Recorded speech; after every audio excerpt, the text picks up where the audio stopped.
Pan de vida, el sendero de la fe.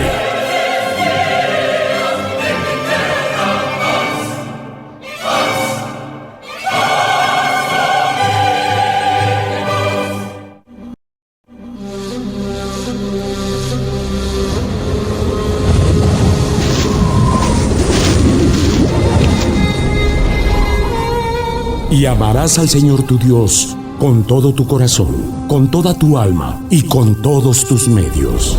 Amarás a tu prójimo como a ti mismo.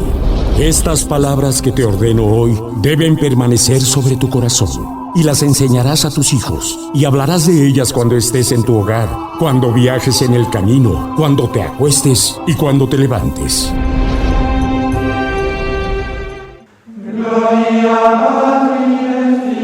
La vida en fe.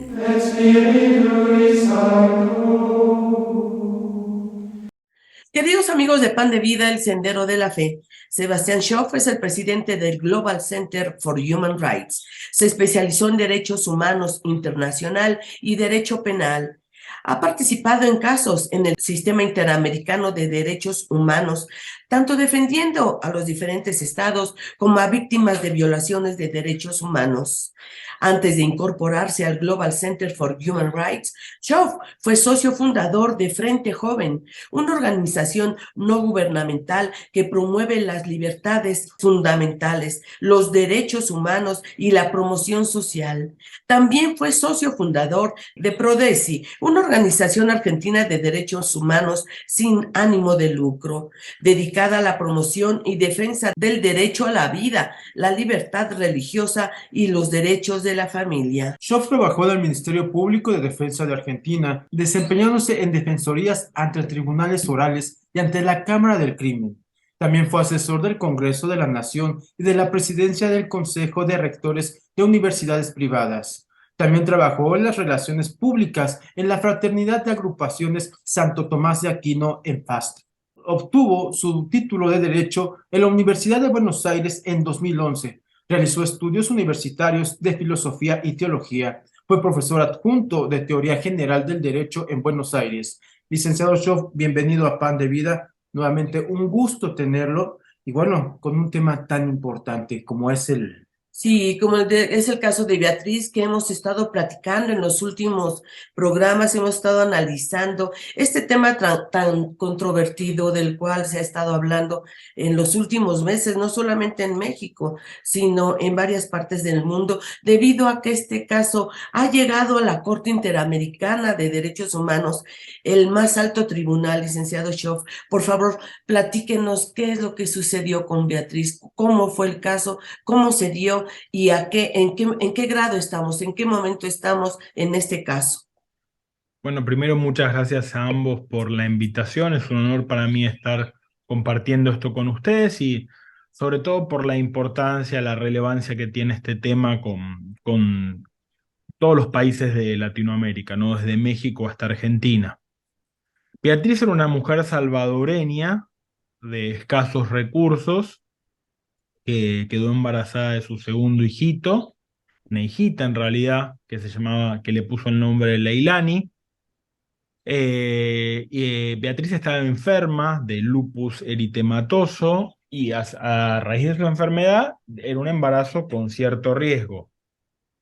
Concurrentemente, su hijita, la hijita que estaba en gestación, a quien le puso el nombre Leilani, estaba creciendo con una discapacidad severa, que se llama anencefalia, que significa que parte o la totalidad del cerebro y el cráneo no terminan de desarrollarse. La mujer, como toda buena mamá, se asustó y en ese momento, subrepticiamente, clandestinamente, digamos, haciéndose pasar por familiares, robando historias clínicas, grupos radicales abortistas, especialmente un grupo que tiene el paradójico nombre de Agrupación Ciudadana por la Despenalización del Aborto Eugenésico. Entonces, eugenesia es las personas con discapacidades, por ejemplo, o todo lo que sea el mejoramiento de la raza, eso significa eugenesia. Se introduce en el hospital y aprovechan, digamos, su falta de educación superior y, digamos, y si esta gente está más formada y, digamos, la engañan diciéndole que tenía que pedir el aborto, que tenía que abortar a su bebé, porque si no, irremediablemente e indefectiblemente se iba a morir. Entonces ella, por supuesto, entra en pánico. Esto es muy grave, ¿por qué? Porque una enfermedad como el lupus, o sea, justamente uno de los detonantes es el estrés. Entonces, o sea, no importó que su enfermedad se pueda agravar con la mentira que le impusieron. No importó, por supuesto, su bebé. Lo que querían es usarla a ella como emblema para cambiar la protección de la vida desde la concepción que está consagrada en la Constitución de El Salvador y en muchas constituciones en nuestro continente. Entonces, a ella le engañan diciéndole que iba a morir si no se procura un aborto y la usan como un emblema para pedir el aborto a nivel país, a nivel El Salvador. Entonces, bueno, ella por supuesto que piensa en su otro hijito que tenía, en no dejarlo solo, y mediante este engaño solicita, digamos, ¿no? El aborto. Aquí empieza un complejo derrotero judicial, en el cual el Estado de El Salvador se comporta de manera muy rápida y aparte, digamos, le ponen todos los mejores doctores, es atendida súper bien en el hospital. Todos los informes médicos son concluyentes en que no, en que ella nunca estuvo en riesgo, su vida nunca estuvo en riesgo, y su salud nunca estuvo en un riesgo más grande del que estaba. Eso yo considero que quedó probado en la audiencia del juicio, en la audiencia que se realizó hace un par de meses en San José de Costa Rica, en la Corte Interamericana. Sin embargo, había un médico que sí decía que tenía que abortar sí o sí, si no se iba a morir. Obviamente el médico se equivocó, porque eso no ocurrió. Y paradójicamente ese médico hoy trabaja con una organización que se llama IPAS. Esa organización básicamente lo que hace es distribuir material abortista, digamos, para realizar abortos, material médico, aspiradoras, todos esos Ujú. instrumentos macabros que en algún momento los lograremos prohibir y abolir del mundo, ¿no? Esos instrumentos tremendos. Y también lo que hace, por otro lado, es violentar las legislaciones nacionales. ¿Por qué? Porque, digamos, para poder expandir su mercado, por supuesto, necesitan adecuar las legislaciones de los países. Sobre todo ahora, a partir de hace un año, acá en Estados Unidos, hubo un fallo que se llamó Dobbs. Esa resolución lo que declaró es que básicamente que la decisión que permitió el aborto en Estados Unidos hace casi 50, bueno, ya 50 años era errónea y era falsa. Entonces lo que hizo en la práctica que 24 estados, o sea, limitaran o restringieran la práctica del aborto.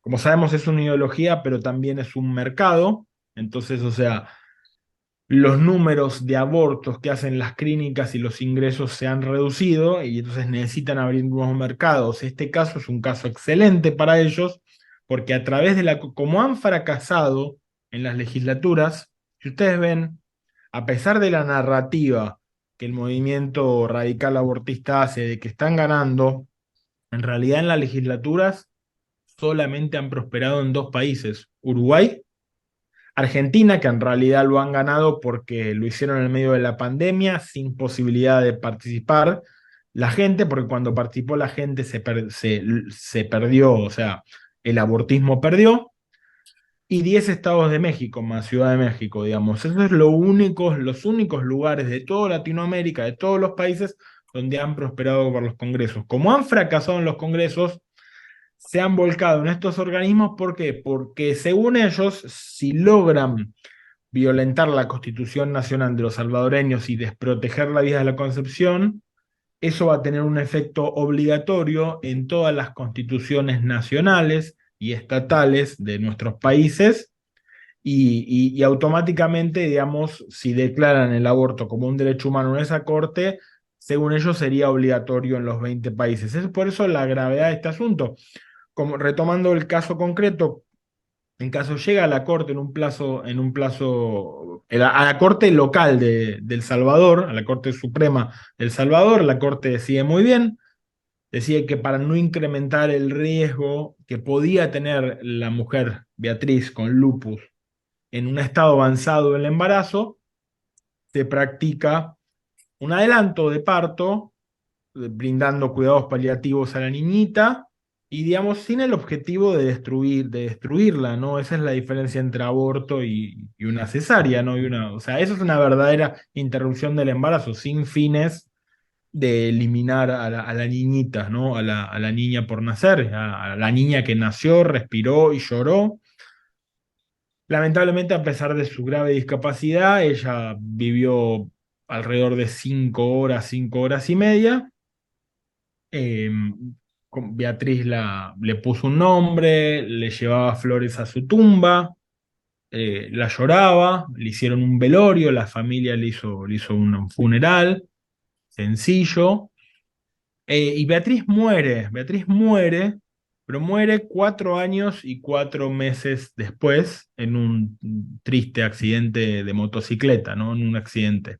A raíz de las heridas que sufre, tiene un accidente de motocicleta y a los pocos días fallece, ¿no? La narrativa es que ella murió por no dejar realizar un aborto, ¿no? Pero y tratan de justificar que en realidad su cuerpo se debilitó porque si hubiera abortado, se hubiera sanado, lo cual es un absurdo médico, es un absurdo de todo tipo.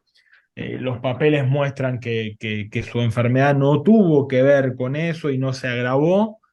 Pero bueno, esto es un duelo de narrativas, ¿no? O sea, esto es una historia inventada y digamos, sobre una mujer abusada, abusada en el sentido de engañada y utilizada y manipulada para fines ideológicos y económicos, ¿no? Como es la propagación del aborto en nuestro continente. Correcto. Doctor, licenciado Shaw, usted como defensor de los derechos humanos, ¿cómo es que llega usted a este caso? ¿Cómo se entera de esta situación? Porque bueno, ahorita ya es un tema que se ha tratado, me imagino que estuvo en medios, pero ¿cómo es que se entera de esta mala interpretación de los hechos por parte de estos grupos abortistas, estas empresas? ¿Y cómo comienza usted precisamente a vincularse y defender la razón, la lógica, que es Leilani, Leilani tenía que nacer, nació, y pues lamentablemente esta chica Beatriz pues muere por un accidente de motocicleta muy ajeno a las Ujú. circunstancias en ese momento. Ok, bueno, el caso tiene dos etapas. Primero, los hechos del caso que ocurrieron hace 10 años y eso tuvo mucho revuelo en El Salvador. Yo no participé directamente en ese momento, pero sí seguía mediáticamente lo que pasaba, hablaba con aliados que estuvieron muy cerca, trataron de ayudar en todo lo posible, porque también esta mujer Beatriz estuvo virtualmente, metafóricamente secuestrada porque hacían guardias 24 horas las organizaciones abortistas que sí tienen muchos recursos y gente y empleados y tienen muchos recursos para poner y hacían técnicamente guardias Sí. para no permitir que ninguna otra persona con opciones superadoras se acercara a ayudarla, ¿no? Por supuesto que muchísima gente espontáneamente se acercó con ayudas económicas, trabajo, un montón de cuestiones, aparte para cosas para el bebé, pero estaba virtualmente secuestrada, ¿no? Digamos, lo digo metafóricamente, por esta gente que no la dejaba hablar con otros porque sabían que si escuchaba otra campana probablemente se diera cuenta de la verdad. Entonces necesitaban mantenerla en este estado mental cautivo y de extremo estrés, que sí está probado en todas las pericias psicológicas. Veía casi todos los días una psicóloga y la psicóloga dice, está altamente estresada porque le dijeron que se iba a morir. No es cierto, pero o sea, como le pasaría a cualquiera que es joven, que tiene una familia, está cursando un embarazo y una enfermedad al mismo tiempo, ¿no? Entonces sí conocía bien el caso del momento. Y la segunda etapa, nosotros en el Global Center for Human Rights nos dedicamos a monitorear los organismos internacionales, principalmente la ONU, la Organización de Naciones Unidas, y la OEA, la Organización de Estados Americanos, que es, digamos, es como la ONU, pero de América, del continente americano. Y lo que hacemos es ayudar a lo que los pueblos puedan ejercer control político y exigir rendición de cuentas a estos organismos. ¿Cuál es el problema? Si en un estado, si un político en nuestros países adelanta alguna de estas cosas, o mejor dicho, digo adelanta, en realidad son retrocesos, ¿no? Digamos, si un político desprotege la vida, desprotege la niñez, permite mutilaciones de niños, como están haciendo en algunos lados, sí tiene mucha repercusión en nuestros países y va a pagar un costo político. En cambio, estos organismos no tienen rostro, nadie sabe quiénes son, nadie sabe cómo se eligen, nadie sabe cómo están ahí y no pagan ningún tipo de costo político. Por eso los han elegido para avanzar con esta agenda radical. Entonces, lo que nosotros hacemos es monitorear todo lo que está pasando y exhibir también, ¿no? Porque creemos que la transparencia y que estas cosas se sepan, digamos, estas cosas avanzan porque están en la oscuridad. Y cuando nosotros tratamos de traer luz a lo que está pasando para que la gente conozca y reaccione y empiece a hacer algo, ¿no? Entonces, ese es nuestro trabajo y hacemos seguimiento a todos los órganos principales, como son la CIDH, la Comisión Interamericana y la Corte Interamericana de Derechos Humanos. A raíz de esto, le damos seguimiento a los casos más emblemáticos. Este era uno de ellos. Este no es el primer embate contra El Salvador. El primero fue fue una resolución de hace ya 2 años, bueno, 1 año y medio, que se llamó Caso Manuela versus El Salvador también.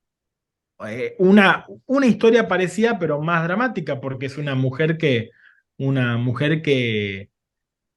asesinó a su hijito, a Dolores Gabriel, a su hijito recién nacido, pero bueno, según las argumentaciones de las organizaciones abortistas que llevaron el caso, tuvo que hacer eso porque no le permitieron acceder a un aborto. O sea, así de loco lo que suena, pero esos son los casos. Si bien la Corte condenó a El Salvador, no lo condenó en el tema del aborto, digamos, ¿no? Entonces, como fracasaron en esa parte, que era su único objetivo, el objetivo principal, y además porque ellos obtienen dinero en retribución cuando ganan estos casos, es una forma de sustentación para ellos y de ganar dinero.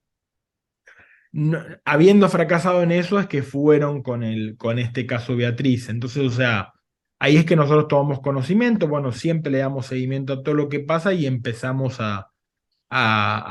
bueno, entre otras cosas, a hacer una campaña para que la gente sepa lo que está pasando, para que el pueblo pueda ejercer un control político sobre esto.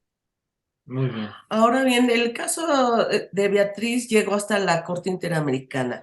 Ella ya falleció la pequeña que tenía en su vientre. Padeció todo este manipuleo de los grupos Sí. abortistas, pero ¿en qué afecta al resto del mundo, de América Latina, la resolución que vaya a tener la Corte Interamericana? Porque todavía se está trabajando en ello, ¿no? Sí, así es. Estamos un poco en el medio del caso, todavía que hay una parte escrita que continúa, digamos, el sistema básicamente es una parte, es bastante complejo, pero la parte de la corte es una parte escrita, una audiencia, que es el típico juicio público en Costa Rica, que duró 1 día y medio, y después sigue una parte escrita hasta que finalmente los jueces resuelven, ¿no?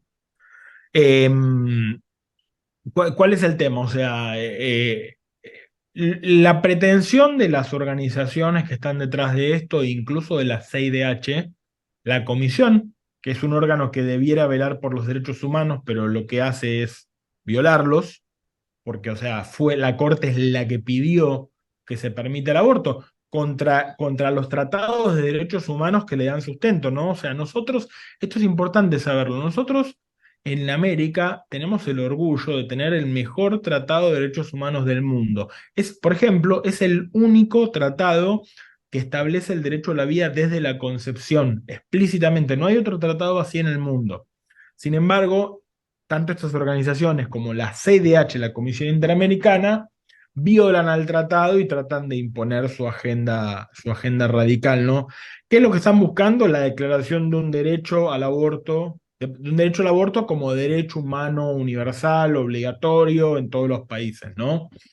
Eh, Ese es el peor escenario y han construido las herramientas políticas para lograrlo, ¿no? Entonces, o sea, ese es el peor escenario. Eh, yo creo que ese escenario, o sea, sí le fue muy mal en la audiencia, sí le fue muy mal, pero bueno, no obstante, todavía, bueno, esperamos que los jueces se comporten como verdaderos juristas y no activistas, y los jueces podrían valorar todas las pruebas y ver que realmente, o sea, lo que tendrían que hacer es directamente absolver al Estado y declarar que no hubo ninguna violación.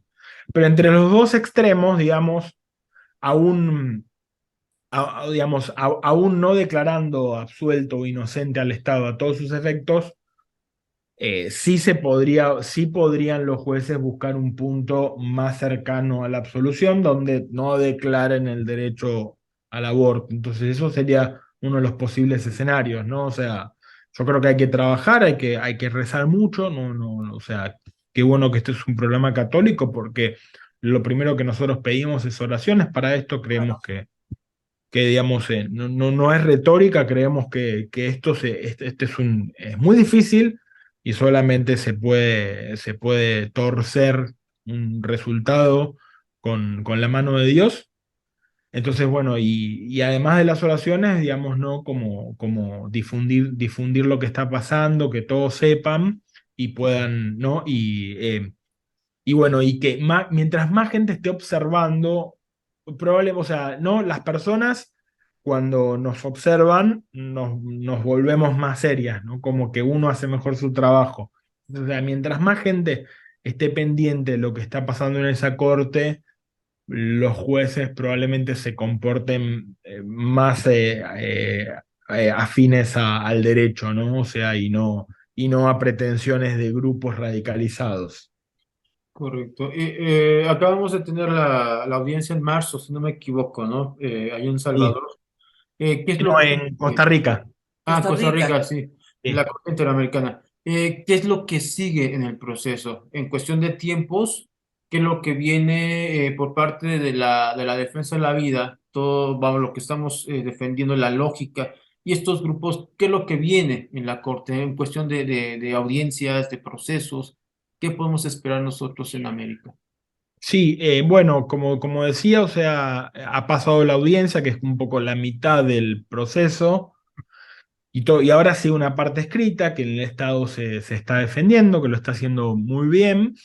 Eh, Cuando termine esta parte escrita, van a pasar, los jueces se van a tomar unos meses para resolver. No podemos pronosticar exactamente cuándo va a ser. Yo creo que va a ser entre enero y marzo.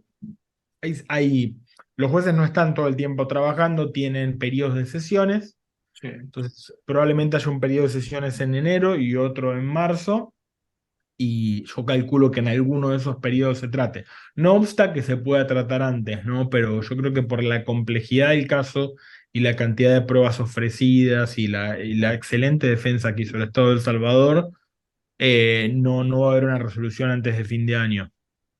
Muy bien. Sí, este es un caso que ante el panorama más oscuro podría ser la puerta, licenciado, para la legalización del aborto en muchos otros países.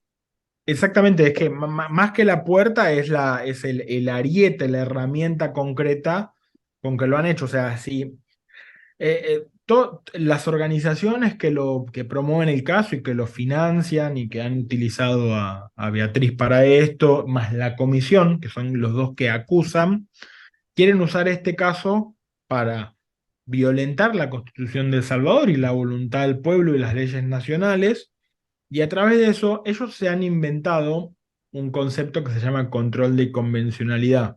No quiero entrar en tecnicismos, pero es un concepto, se lo han inventado porque eso no está en los tratados, nunca ningún Estado lo acordó, es una pretensión que se han dado a sí mismos, que la Corte se ha dado a sí misma, y que la Corte dice que todo lo que ellos decían va a ser obligatorio para los 20 países que están bajo la esfera de su competencia. Eso es lo contrario de lo que dice el tratado y encima es un abuso muy grande. ¿Por qué? Porque están condenando a países y a gente por casos, no solo en que, que los estados no fueron escuchados, no fueron parte y ni siquiera pudieron defenderse, ¿no? Lo cual violenta muchísimos principios jurídicos. Pero la realidad es que eso sucede, ese control de convencionalidad existe y es exitoso en la propagación de estas cosas. Entonces, si la Corte declarara que esto es un derecho humano universal, según esa teoría, los 20 países, o sea, desde México hasta Argentina y Chile, debieran cambiar sus legislaciones, cambiar sus constituciones y poner obligatoriamente el aborto digamos, en todas sus legislaciones. Por eso es extrema gravedad, por eso es de extrema gravedad este caso.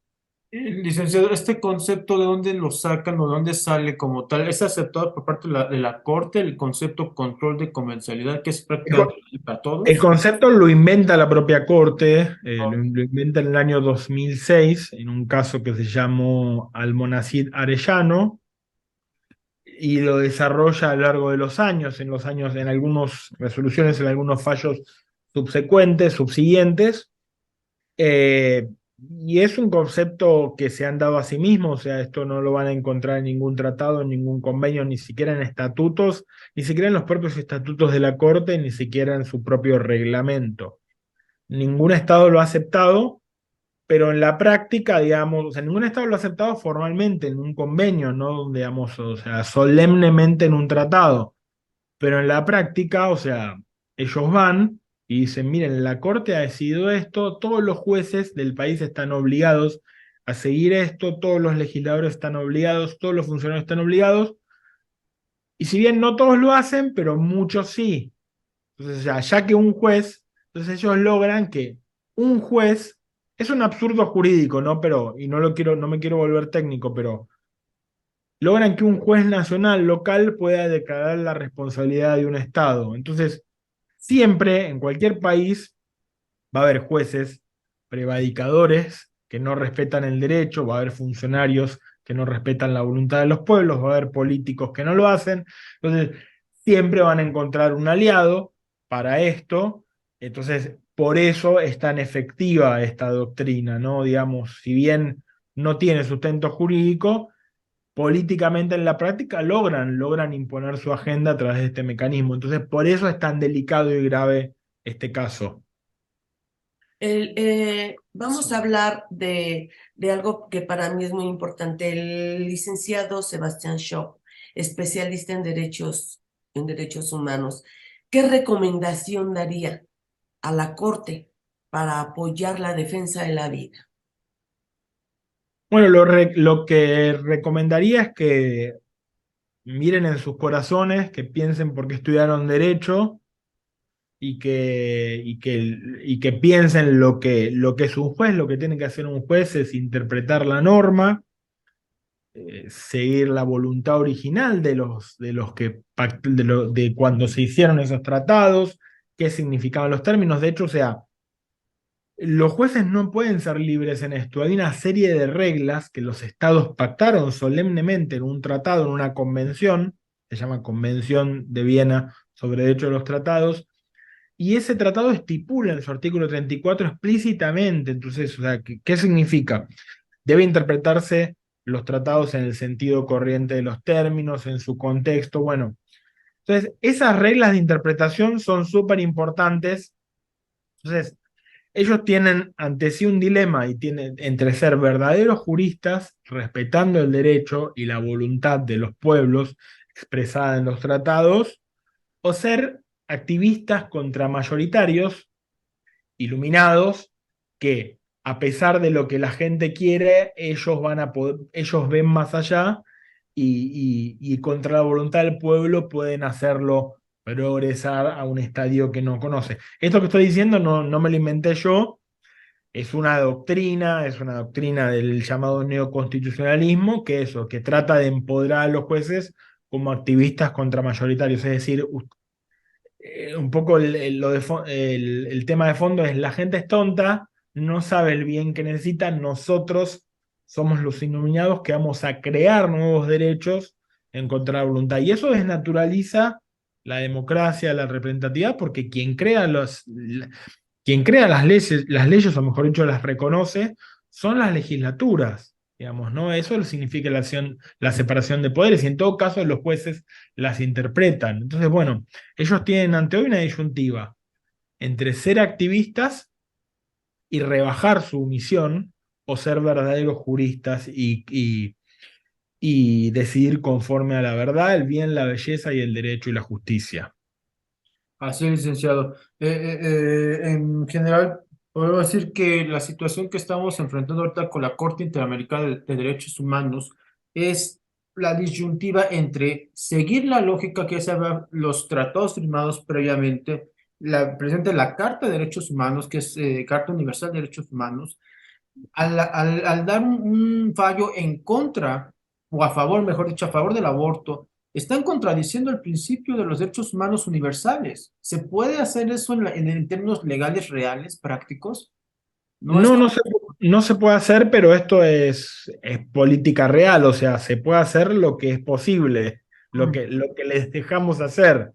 Entonces, es ilegal, es absurdo, es una barbarie, está explícitamente prohibido, porque no solo dice que la Convención Americana sobre Derechos Humanos dice que protege la vida de la concepción, sino también, a continuación, dice: nadie puede ser privado de la vida arbitrariamente. Con lo cual, si no lo entendés si no se interpreta por un lado, está claramente por el otro. Pero bueno, o sea, los actos violentos de poder ocurren. O sea, pasó acá en Estados Unidos, ¿no? Hace 50 años, y la Corte violentamente resolvió en contra de la ley. Por suerte fue revertido, aunque todavía queda un largo camino. Y bueno, y esas son las dos opciones que hoy van a tener los jueces, en definitiva.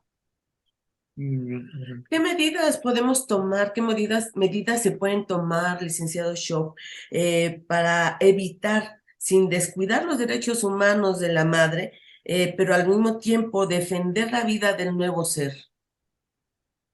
Bueno, o sea, a ver, primero no hay que caer en esa contradicción que nos tratan de plantear, o sea, no existe conflicto de derechos alguno, los derechos no pueden entrar en conflicto, si no son verdaderos derechos, y no pueden entrar en colisión, o sea, no es contraponer la vida de la madre y el hijo, sino como, de hecho, como se dijo en Argentina y se esparció en varios países. Hay que salvar las dos vidas, ¿no? O sea, hay que salvar las dos vidas, o sea, no es contraponer una a la otra. Porque es cierto, o sea, se ha instrumentalizado algo llamado derechos de las mujeres, como si fuera una minoría vulnerable, que no es ninguna de las dos cosas. Yo creo que es una forma, una visión peyorativa de la mujer esa, y se ha instrumentalizado, digamos, ¿no? Para contraponer con el niño, ¿no? Cuando, o sea, cuando en la propia constitución biológica, psicológica, emocional de la mujer está la maternidad, ¿no? Eso por un lado. Y con respecto al caso, tres cosas concretas, algunas las mencioné, pero las voy a decir en orden. Primero, rezar, o sea, esto, y por eso lo decimos primero, lo más importante. Si esto se puede cambiar, va a ser por la oración perseverante de cada uno de nosotros, y eso es lo que no hay que olvidar nunca. Lo segundo es difundir todo lo que se pueda. Por ejemplo, si entran a casobeatriz.org, ahí van a encontrar no solo explicaciones, datos, fuentes, sino mucho material, porque cada uno puede convertirse en un difusor de esta verdad, y y en cada ámbito va a ser importante porque no se sabe hasta dónde pueda llegar una semilla bien sembrada. Y tercero, en el sitio beatrizyleilani.com pueden encontrar más información también y hay una forma de aportar económicamente a esta causa para que llegue a muchas más personas, para que los jueces lo puedan ver, para acercar mejores argumentos y para poder estar en la mayor cantidad de medios posibles. O sea, esas son las tres acciones concretas que se pueden hacer para tratar de cambiar el rumbo de la historia en este tema. Muy bien. Pues algo más que nos quiera comentar, licenciado Shaw. No, agradecer el tiempo y agradecer el espacio y sí, o sea, si bien las tres acciones que mencioné son importantes, vuelvo a insistir con la ayuda y la importancia de la oración para esto. Así es, nos unimos en oración porque esta situación salga afortunada para la vida, para la defensa de la vida. Nos unimos en oración todos, todo nuestro auditorio, y les pedimos por favor que se informen antes de dejarse manipular por estos grupos abortistas que dañan verdaderamente a nuestra sociedad, al núcleo más importante, a la célula más importante de la sociedad, que es la familia. Entonces, pues defendamos la vida.